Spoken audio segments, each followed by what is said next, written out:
Business success isn't just about products, it's about people who are you selling to.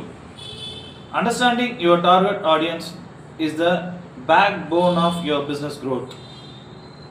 Let's break down the categories that drives the market strategies. Upper class, middle class, lower middle class, economically disadvantaged people. அப்படின்னா என்ன அப்படின்னு பார்த்தீங்க அப்படின்னா உங்கள் பிஸ்னஸில் நீங்கள் success ஆகிறதும் இல்லை failure ஆகிறதும் இல்லை நீங்கள் எவ்வளோ சீக்கிரத்தில் சக்ஸஸ் ஆகுறீங்க அப்படிங்கிறத முடிவு பண்ணுறது நீங்கள் என்ன பொருள் விற்கிறீங்க இல்லை நீங்கள் என்ன சர்வீஸ் கொடுக்குறீங்க அதை மட்டும் பொறுத்தது கிடையாது. அதாவது நீங்கள் ஒரு பிஸ்னஸோ இல்லை ஒரு சர்வீஸோ நீங்கள் பண்ணுறீங்க அப்படின்னா உங்களோட டார்கெட் ஆடியன்ஸ் யார், உங்களோட கஸ்டமர்ஸ் யார் அப்படிங்கிறத நீங்கள் கண்டுபிடிக்கிறது தான் உங்கள் பிஸ்னஸோடைய பேக் போன். அதாவது உங்கள் பிஸ்னஸுக்கு மிக முக்கியமான சப்போர்ட்டாக இருக்கிறது உங்கள் டார்கெட் ஆடியன்ஸ் யார் அப்படிங்கிறத நீங்கள் கண்டுபிடிக்கிறது தான் இருக்குது. ஒரு சின்ன 2 எக்ஸாம்பிள்ஸோட உங்களுக்கு நான் இப்போ எக்ஸ்பிளைன் பண்ணுறேன். Person A product based business, அதாவது இவங்க இங்கிலீஷ் மேகசின் சேல் பண்ணுறாங்க. Person A product based business English magazine sale பண்ணுறாங்க. Person B spoken English course sales பண்ணுறாங்க. ஓகேவா? Person A English magazine, person B service based business spoken English course sale பண்ணுறாங்க. இதில் person ஏ அவங்களோட target audience யார் அப்படின்னு பார்த்தீங்க அப்படின்னா இவங்க இங்கிலீஷ் மேகசின் சேல் பண்ணுறாங்க. அப்போது இவங்களோட கஸ்டமர் யாருன்னா இங்கிலீஷ் நல்லா படிக்க தெரிஞ்சவங்க, இங்கிலீஷ் நல்லா பேச தெரிஞ்சவங்க. அவங்க தான் இங்கிலீஷ் மேகசின் வாங்கி படிப்பாங்க. இப்போது இவங்க ஒரு இங்கிலீஷ் தெரியாத, இங்கிலீஷை பற்றி எந்த நாலேஜும் இல்லாதவங்க கிட்ட ஒரு மேகசினை கொண்டு போய் சேல் பண்ணுறாங்க அப்படின்னா அவங்க அந்த மேகசினை வாங்க மாட்டாங்க. ஸோ இவங்க டார்கெட் ஆடியன்ஸ் தப்பானவங்க. இதே இது இங்கிலீஷ் நல்லா தெரிஞ்சவங்க, நல்லா பேசுகிறவங்க கிட்ட கொண்டு போய் இவங்க அந்த இங்கிலீஷ் மேகசினை சேல் பண்ணாங்க அப்படின்னா அவங்களுக்கு அதில் இன்ட்ரெஸ்ட் இருந்துச்சுன்னா கண்டிப்பாக வாங்கி படிப்பாங்க. அப்போது இவங்க பிஸ்னஸ் ஈஸியாக கன்வர்ஷன் ஆகும், ஈஸியாக சேல் நடக்கும். அப்போது இவங்க பிஸ்னஸ் ஈஸியாக க்ரோத் ஆகிடும். அதே மாதிரி பர்சன் பி அவங்க ஸ்போக்கன் இங்கிலீஷ் கிளாஸ் சேல் பண்ணுறாங்க. இப்போது இவங்களோட டார்கெட் ஆடியன்ஸ் யார் அப்படின்னு பார்த்தீங்க அப்படின்னா இங்கிலீஷ் பேச தெரியாதவங்க. இதே இது இங்கிலீஷ் பேச தெரிஞ்சவங்க கிட்ட இவங்க இந்த ஸ்போக்கன் இங்கிலீஷ் கிளாஸை கொண்டு போய் சேல் பண்ணுறாங்க அப்படின்னு பார்த்தீங்கன்னா அவங்களுக்கு அது தேவையே படாது. ஏன்னா இவங்களுக்கு ஆல்ரெடி இங்கிலீஷ் தெரியும். அப்போது இங்கிலீஷ் பேச தெரிஞ்சவங்க இவங்களோட ஆடியன்ஸ் கிடையாது. இங்கிலீஷ் பேச தெரியாத, இங்கிலீஷ் நாலேஜ் இல்லாதவங்க கிட்ட இவங்களோட இந்த ஸ்போக்கன் இங்கிலீஷ் கோர்ஸை கொண்டு போய் சேல் பண்ணாங்க அப்படின்னா இவங்களோட சேல் சீக்கிரம் கன்வர்ஷன் ஆகும், சீக்கிரம் சேலும் நடக்கும். அதாவது அவங்க அந்த கோர்ஸை வாங்கிப்பாங்க, இவங்களுக்கும் பிஸ்னஸ் நடக்கும், இவங்களுக்கும் இன்கம் வரும். ஸோ இவங்க பிஸ்னஸ் ஈஸியாக க்ரோத் ஆகும். இப்போ பார்த்துக்கிட்டிங்கன்னா ரெண்டுமே கிட்டத்தட்ட ஒரே மாதிரி ப்ராடக்ட் தான். அதாவது English magazine and English course. English magazine விற்கிறதுக்கு இங்கிலீஷ் தெரிஞ்சவங்க கிட்ட கொண்டு போய் விற்கணும். ஸ்போக்கன் இங்கிலீஷ் கோர்ஸ் விற்கிறம்போது ஸ்போக்கன் இங்கிலீஷ் நாலேஜோ இல்லாதவங்க கிட்ட கொண்டு போய் விற்றாதான் இவங்களுக்கு பிஸ்னஸ் நடக்கும். இப்போது டார்கெட் ஆடியன்ஸை ஃபைண்ட் அவுட் பண்ணுறது அவங்க பிஸ்னஸ்க்கு ஒரு பேக் போன் சப்போர்ட் அப்படிங்கிறது இப்போ உங்களுக்கு புரிஞ்சிருக்கும்னு நினைக்கிறேன். இதுதான் விஷயமே. நம்ம என்ன பொருள் விற்றாலும் அதை யார் வாங்குவாங்க, யாருக்கு இது தேவைப்படும் அப்படிங்கிற விஷயத்த நம்ம முதல்ல தெரிஞ்சு வச்சுக்கிட்டோம் அப்படின்னா நம்ம மார்க்கெட்டிங் பண்ணுறதுக்கோ அட்வர்டைஸ்மெண்ட் பண்ணுறதுக்கோ நம்மளுக்கு ஈஸியாக இருக்கும். நீங்கள் மார்க்கெட்டிங்கோ அட்வர்டைஸிங்கோ கரெக்டான ஆடியன்ஸ் கிட்ட நீங்கள் பண்ணீங்க அப்படின்னா கன்வர்ஷன் ஈஸியாக நடக்கும், சேல் ஈஸியாக நடக்கும். ஸோ உங்கள் பிஸ்னஸில் நீங்கள் ஈஸியாக க்ரோத் ஆகலாம். இந்த டார்கெட் ஆடியன்ஸை 4 கேட்டகரிஸாக பிரிக்கலாம். அது என்னெல்லாம் அப்படின்னு பார்த்தீங்க அப்படின்னா upper class, middle class, lower middle class, economically disadvantage peoples. Upper class பீப்புள்ஸ்க்கான ஒரு பெஸ்ட் எக்ஸாம்பிள் எது அப்படின்னு பார்த்தீங்கன்னா டூர்ஸ் அண்ட் ட்ராவல்ஸ்.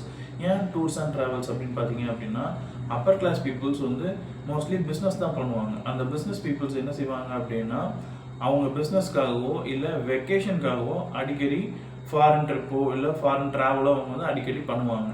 அப்போது இந்த டூர்ஸ் அண்ட் ட்ராவல்ஸ் பிஸ்னஸ் பண்ணுறவங்களுடைய டார்கெட் ஆடியன்ஸ் யாருன்னு பார்த்தீங்கன்னா அப்பர் கிளாஸ் பீப்புள்ஸ்.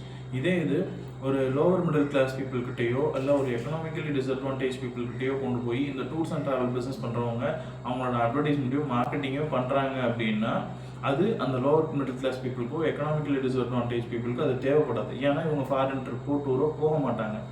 அப்போது இந்த டூர்ஸ் அண்ட் ட்ராவல் பிஸ்னஸ் பண்ணுறவங்களுக்கு டார்கெட் ஆடியன்ஸ் யார் அப்படின்னு பார்த்தீங்கன்னா upper class peoples.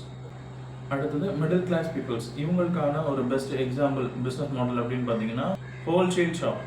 Middle class peoples வந்து எப்போவுமே 2 இது பேஸ் பண்ணி தான் அவங்க வந்து ஒரு ப்ராடக்டை வந்து வாங்குவாங்க. அது எதெல்லாம் அப்படின்னு பார்த்தீங்கன்னா ட்ரஸ்ட்டு, இன்னொன்று பட்ஜெட்டபிள். அவங்க வாங்கக்கூடிய ப்ராடக்டோ ஒரு சர்வீஸோ வந்து அவங்க பட்ஜெட்டுக்கு இருக்கா அப்படிங்கிறது வந்து அவங்க கொடுக்குற காசுக்கு ஒர்த்தாக இருக்கா அப்படிங்கிறத பார்த்து வாங்குவாங்க. இன்னொன்று ட்ரஸ்ட்டு, அதாவது நம்பிக்கையான ஒரு ப்ராடக்ட், நம்பகத்தன்மையான ஒரு ப்ராடக்டை தான் வந்து அவங்க வாங்குவாங்க. ஏதோ ஒரு ப்ராடக்டை வாங்கி அவங்க யூஸ் பண்ண மாட்டாங்க. இது வந்து ஒரு குவாலிட்டியான ப்ராடக்டா, இது வந்து ஒரு சர்டிஃபைட் ப்ராடக்டா அப்படிங்கிறத பார்த்து தான் அவங்க ஒரு ப்ராடக்டே வந்து வாங்குவாங்க. இது ரெண்டுமே வந்து எங்கே ஃபுல்ஃபில் ஆகும் அப்படின்னு பார்த்தீங்கன்னா ஒரு ஹோல்சேல் ஷாப்லேயோ இல்லை ஒரு சூப்பர் மார்க்கெட்லேயோ ஃபுல்ஃபில் ஆகும். எதனால் அப்படின்னு பார்த்தீங்கன்னா ஒரு ஹோல்சேல் ஷாப்லேயோ இல்லை ஒரு சூப்பர் மார்க்கெட்லேயோ வந்து ஏதோ ஒரு ப்ராடக்டை வாங்கி வைக்க மாட்டாங்க.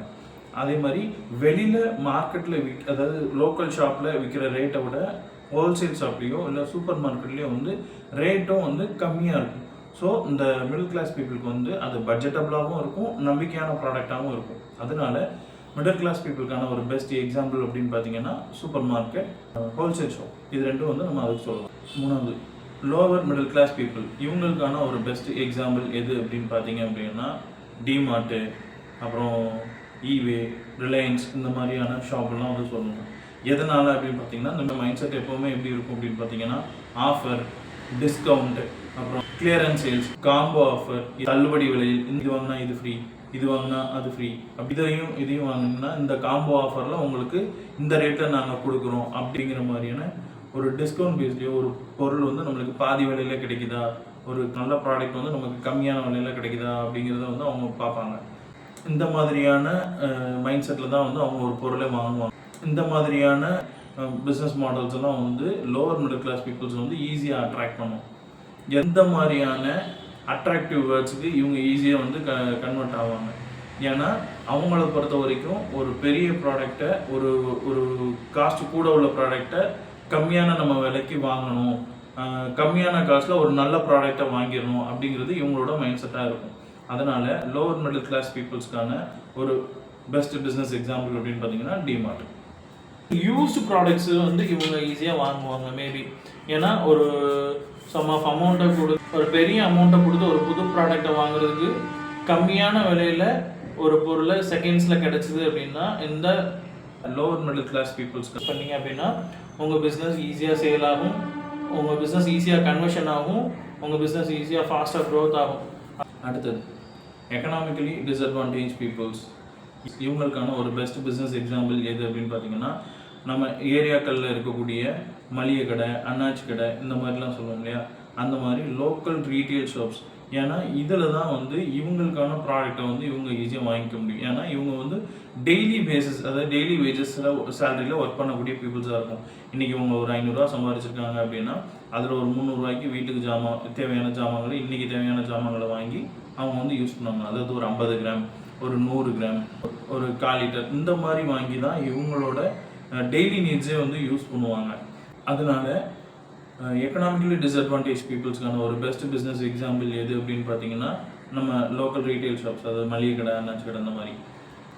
அதே மாதிரி எக்கனாமிக்கலி டிஸ்அட்வான்டேஜ் பீப்புள்ஸ்க்கு ஒரு பெஸ்ட்டு பிஸ்னஸ் மாடல் எது அப்படின்னு பார்த்தீங்கன்னா ஷாஷே பாக்கெட். இப்போது வந்து middle class peoples, lower middle class பீப்புள்ஸ்லாம் வந்து ஒரு கடையிலையோ ஒரு சூப்பர் மார்க்கெட்லையோ வாங்குறாங்க அப்படின்னா அவங்க 500 ml இல்லை 1/2 லிட்டர் இந்த மாதிரியான ப்ராடக்டை வந்து வாங்குவாங்க. ஆனால் எக்கனாமிக்கலி டிஸ்அட்வான்டேஜ் பீப்புள்ஸ்லாம் வந்து என்ன பண்ணுவாங்க அப்படின்னா ஷாஷே பேக்கெட், இந்த 1 ரூபா ஷாம்பு, 2 ரூபா ஷாம்பு, இந்த மாதிரியான ஷாஷே பேக்கெட்ஸை வாங்கி யூஸ் பண்ணுவாங்க. இதுதான் வந்து எக்கனாமிக்கலி டிஸ்அட்வான்டேஜ் பீப்புள்ஸ்க்கான ஒரு பெஸ்ட் எக்ஸாம்பிள். நீங்கள் யாருக்கு விற்கிறீங்க, அதாவது உங்கள் டார்கெட் ஆடியன்ஸ் யார் அப்படிங்கிறத தெரிஞ்சுக்க வேண்டியது மிக முக்கியமான விஷயம் அப்படிங்கிறது இன்றைக்கி உங்களுக்கு புரிஞ்சிருக்கும்னு நினைக்கிறேன். அதாவது உங்கள் டார்கெட் ஆடியன்ஸ் யார் அப்படின்னு தெரிஞ்சுக்கிட்டீங்க அப்படின்னா உங்கள் மார்க்கெட்டிங் ரொம்ப சிம்பிளாக இருக்கும். மார்க்கெட்டிங் ரொம்ப சிம்பிள் ஆயிடுச்சு அப்படின்னா கன்வர்ஷன் ஈஸியாக நடக்கும். கன்வர்ஷன் ஈஸியாக நடந்துருச்சு அப்படின்னா சேலும் ஈஸியாக நடக்கும். உங்கள் பிஸ்னஸும் ஈஸியாக க்ரோத் ஆகும். அதாவது உங்களோட ரைட் ஆடியன்ஸ் யார் அப்படின்னு நீங்கள் ஃபைண்ட் அவுட் பண்ணிட்டீங்கன்னா உங்கள் பிஸ்னஸ் ஈஸியாக க்ரோத் ஆகும். ஏன்னா யார்கிட்ட விற்க போகிறோம் அப்படிங்கிற விஷயம் நமக்கு தெரிஞ்சிருச்சு அப்படின்னா அவங்கக்கிட்ட கொண்டு போய் நம்ம ப்ராடக்ட் இதுதான், நம்மளோட சர்வீஸ் இதுதான், நீங்கள் இதை யூஸ் பண்ணுறதுனால உங்களுக்கு இந்த மாதிரியான பெனிஃபிட்ஸ் கிடைக்கும் அப்படிங்கிறத நீங்கள் ஜஸ்ட் வாட் எக்ஸ்பிளைன் பண்ணாலே போதும். கன்வர்ஷன் ஈஸியாக நடக்கும். கன்வர்ஷன் ஈஸியாக நடந்துச்சு அப்படின்னாலே சேலும் ஈஸியாக நடக்கும். சேல் ஈஸியாக நடக்குது அப்படின்னா உங்கள் பிஸ்னஸும் க்ரோத் ரொம்ப வேகமாக நடக்கும். So right business success equal to right target audience. இன்னைக்கு நம்ம பார்த்த டார்கெட் ஆடியன்ஸ் யார் அப்படிங்கிறத ஃபைண்ட் அவுட் பண்ணுறதுக்கான வீடியோ உங்களுக்கு டீட்டெயிலாக புரிஞ்சிருக்கும்னு நினைக்கிறேன். நம்மளோட டார்கெட் ஆடியன்ஸ் யார் அப்படிங்கிறத இன்னும் கரெக்டாக ஸ்ப்ளிட் அவுட் பண்ணுறதுக்கு, இன்னும் டீட்டெயில்டாக பார்க்குறதுக்கு நம்ம மார்க்கெட் மாங் யூடியூப் சேனலை ஃபாலோ பண்ணுங்கள், சப்ஸ்கிரைப் பண்ணுங்கள். பிஸ்னஸ் பண்ணணும்னு நினைக்கிறேன் உங்கள் ஃப்ரெண்ட்ஸ் அண்ட் ஃபேமிலிக்கு ஷேர் பண்ணுங்கள்.